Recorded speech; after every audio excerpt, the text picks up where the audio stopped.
Biden administration is in the middle of rolling out its whole-of-government approach to vaccine distribution. The Government Accountability Office has new recommendations for implementing the CARES Act and managing the vaccine supply chain. Nicole Clowers is Managing Director for Healthcare Issues at the Government Accountability Office. Nikki, welcome back. It's good to see you again. There is so much here, and the number that jumps out at me is 27 of 31 previous recommendations. Recommendations you've already made to various parts of the government have not been implemented yet, and yet you still have 13 new recommendations. Are there themes or are there categories in which we can put the recommendations that you're making, Nikki? Well, first, thanks for having me, Francis. It's good to be back. And yes, there's a number of our recommendations that remain open, and we urge Congress and the new administration to take action on those recommendations. And the recommendations have spanned all fronts of the government, all the efforts that are ongoing, from vaccine distribution to medical supply challenges to small business programs. But in terms of themes, there are some cross-cutting themes. And that's the need for clear, consistent communication, better defined plans, better defining roles and responsibility, and ensuring that programs have the needed accountability and transparency mechanisms. So I read this work right then, Nikki, because my takeaway from it was the government's struggling with the same thing in its response to the pandemic that it struggles with in its response to just about everything, which is busting out of silos and being able to exchange information and resources with other agencies across those silos. That's really the core of what it sounds like you're writing and talking about. Am I hearing it right?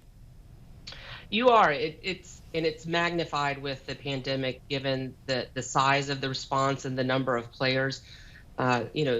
Most agencies, federal agencies, are working on some aspect of pandemic response, whether it's issues of healthcare, unemployment, worker safety, or again, helping small businesses. And not only do you have the federal government working across and should be working across horizontally to coordinate those efforts, it's also intergovernmental response in that the federal government must work with state and local governments as well as the private sector and nonprofit sectors to effectively respond.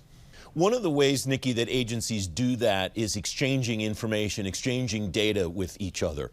What are the recommendations that you have around that data exchange? We've made a number of recommendations around the need for better data in our government's response through our series of reporting on COVID-19.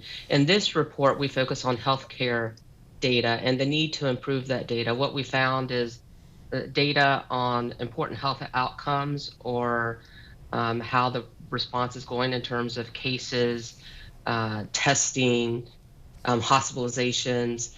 The data are often incomplete and inconsistent, and that's really because there's a number of players that are collecting this data at the federal level, as well as state and local governments, as well as the private sector. I compare it to an elephant. Everyone's touching a different pieces of the elephant, and we need to bring all that data together in order to get a comprehensive picture and monitor trends and allow the government to see when new problems are emerging and take action to address those problems. So we made a recommendation that the Department of Health and Human Services establish an expert committee to identify what data are needed, how to collect it, and how to standardize that data so it could be more useful in our response. One of the biggest questions that everybody has right now, Nikki, is when can I or when can someone that I care about get a vaccine? What did you find when you looked at the supply chain and you looked at the distribution plans that agencies are undertaking as far as weaknesses and potentially strengths too?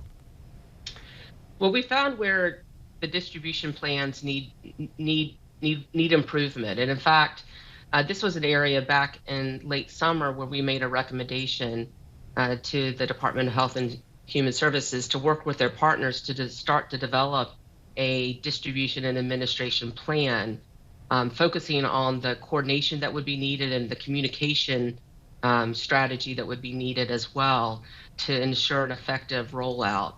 Certainly getting to vaccine development and having 2 vaccines that have been authorized with hopefully a third one soon on its way is very notable, and we did that in record-breaking time.